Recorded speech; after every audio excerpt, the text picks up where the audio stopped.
Assalamualaikum warahmatullahi wabarakatuh dan salam sejahtera.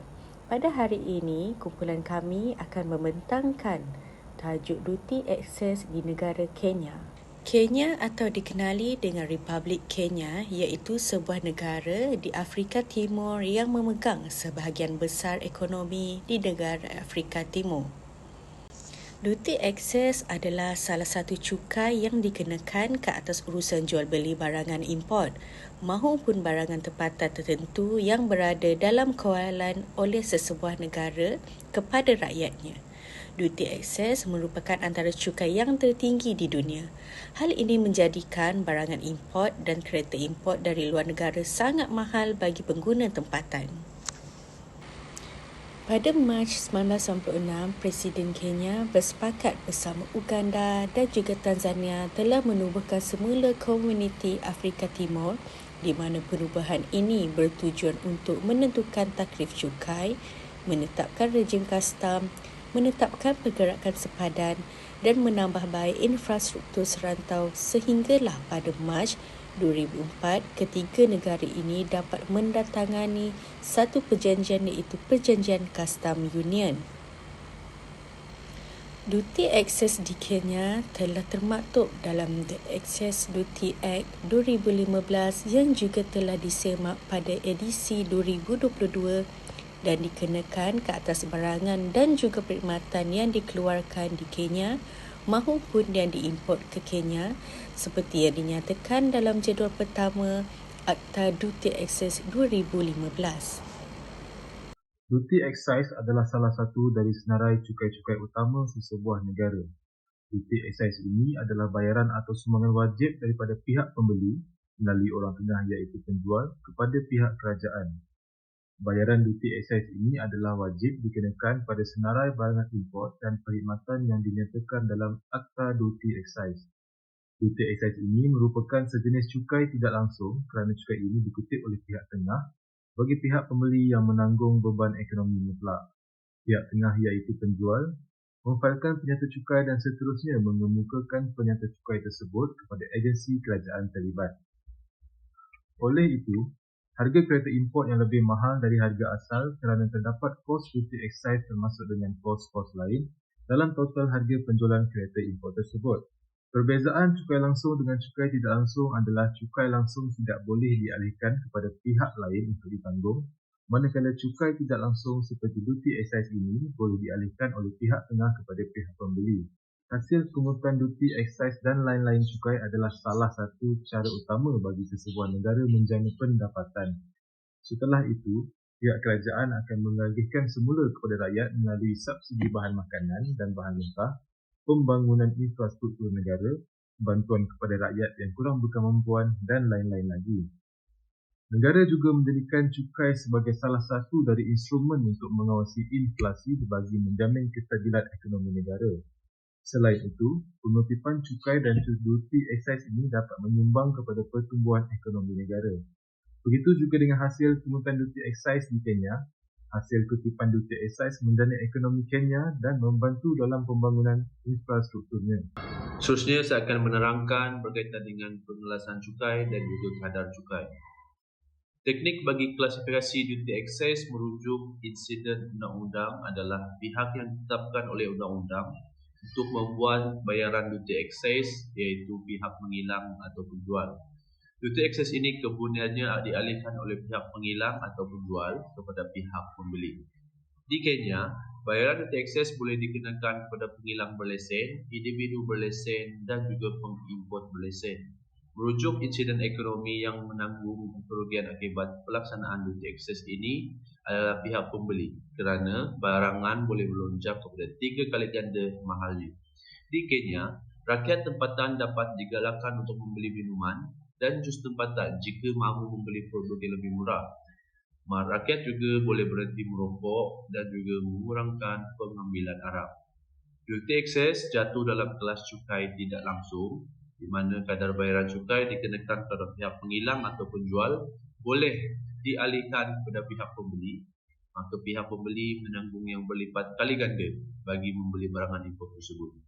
Asas kepada pengkelasan duty excise ini adalah dalam urus niaga di mana cukai dikenakan ke atas urus niaga jual beli import.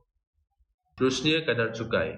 Struktur kadar duty excise yang diamalkan di Kenya adalah progresif, iaitu cukai berkadar bertingkat di mana sifat peratusannya semakin bertambah apabila nilai asas cukai bertambah.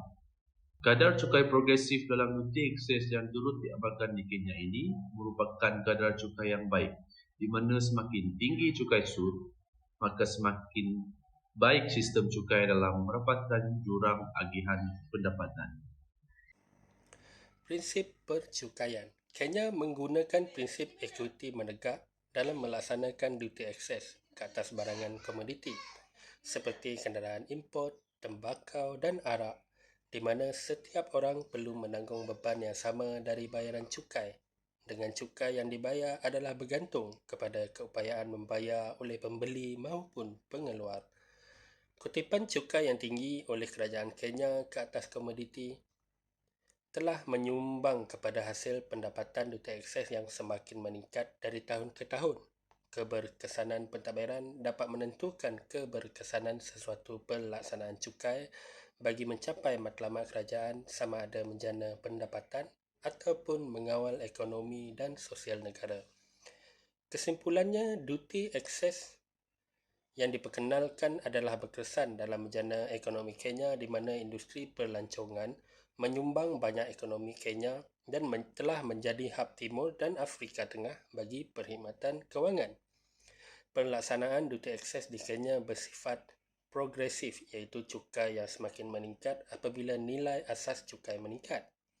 Prinsip duty excise yang diamalkan di negara Kenya iaitu prinsip ekuiti menegak serta mengkaji implikasi pelaksanaan duty excise ini ke atas rakyat dan ekonomi negara Kenya, di mana matlamat kerajaan Kenya adalah bagi mendukung ekonomi produk tempatan serta mengawal penggunaan tembakau, nikotin, arak dan sebagainya di kalangan masyarakat dengan menjadikan barangan bercukai tersebut sebagai komoditi.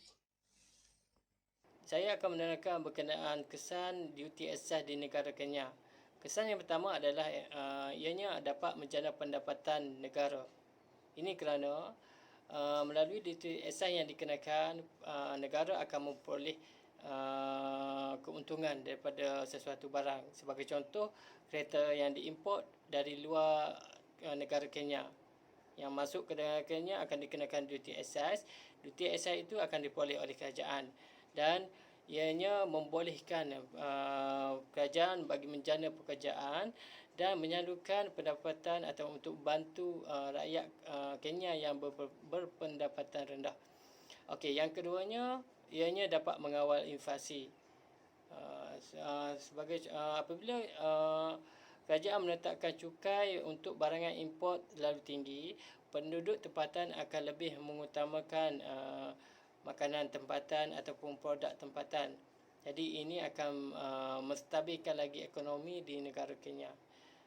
Yang ketiga ianya kepentingan duty excise di negara Kenya adalah bagi memelihara kesihatan sosial di dalam kalangan masyarakat Kenya.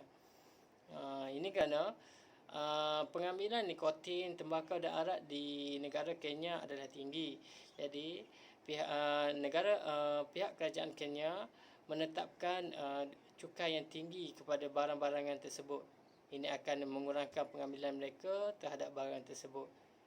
Dan ini akan menjamin kesihatan penduduk Kenya itu sendiri. Seterusnya, saya akan terangkan berkenaan kesan cukai kepada hasil kerajaan pusat. Jadi yang fokus utama sebenarnya untuk negara Kenya ni adalah bagi menjana pendapatan tambahan. Hal ini kerana negara Kenya ini ada melancarkan reformasi ekonomi bagi negara Kenya sendiri. Jadi kita boleh tengok melalui laporan Ministry of Finance di Kenya 1980 hingga 1996, di mana peratusan pendapatan dan gross domestic product meningkat bersama-sama dalam menyumbang kepada dana negara. Dan duty excise juga meningkat 2 kali ganda daripada 9% kepada 16.3%.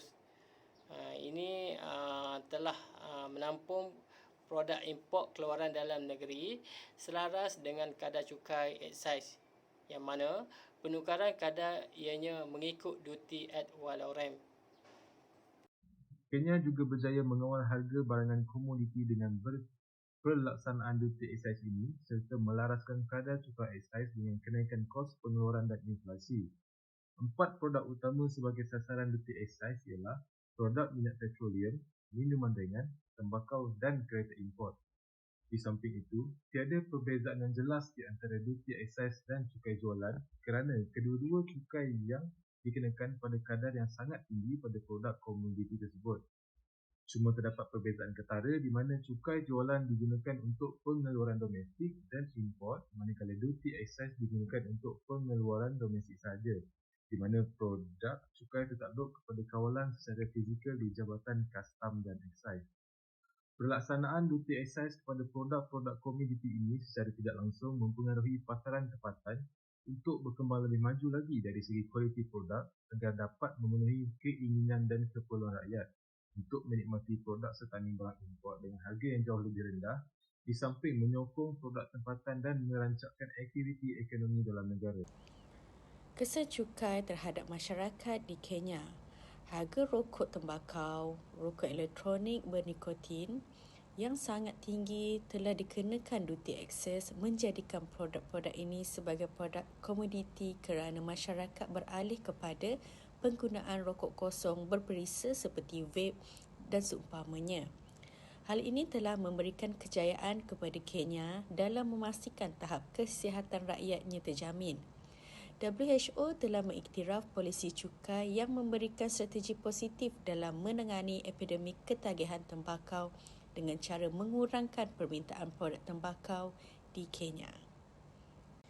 Dengan erti kata lain, pengenaan cukai terhadap barangan ini telah memberi kesan yang positif terhadap masyarakat kerana apabila cukai dikenakan, mereka berhenti merokok dan menghalang golongan muda dari terjebak dengan ketagihan tembakau, dan dalam masa yang sama kerajaan dapat menjana hasil cukai yang besar daripada cukai terhadap tembakau ini.